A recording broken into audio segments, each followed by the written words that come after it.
Today I'm reviewing Taking It All In, a book of movie reviews by Pauline Kael. And I gotta tell you, this woman was really merciless when it came to skewering a movie. And she's absolutely hilarious. And actually, I did not read all of this. I couldn't do it, and managed to meet the deadline for getting the book back to the library, which is coming up fast, which is why I'm doing this review now. But my gosh, and the movies that she hated and really ripped into surprised me sometimes. I think she ripped a little bit into War Games. I know she hated Blade Runner. She hated Ordinary People. She hated, what else? There were a bunch. Some of Scorsese, Raging Bull, she couldn't stand it, I think. But of all of the movies to hate, she absolutely seemed to despise Return of the Jedi.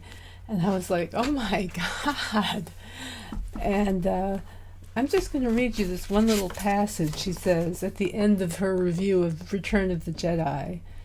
It's one of the least amusing ironies of movie history that in the 70s, when the personal filmmakers seemed to be gaining acceptance, the thoughtful, quiet George Lucas made the quirkily mechanical Star Wars, a film so successful that it turned the whole industry around and put it on a retrograde course, where it's now joining forces with video games manufacturers.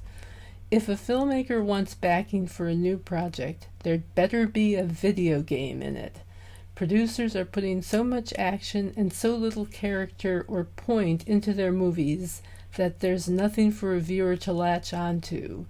The battle between good and evil, which is the theme of just about every big fantasy adventure film, has become a flabby excuse for a lot of dumb tricks and noise. It has got to the point where some of us might be happy to see good and evil quit fighting and become friends. Well, there you go. And I gotta say, she rips into Local Hero, too. That's another one she hated.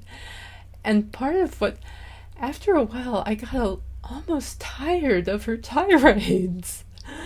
But they were funny.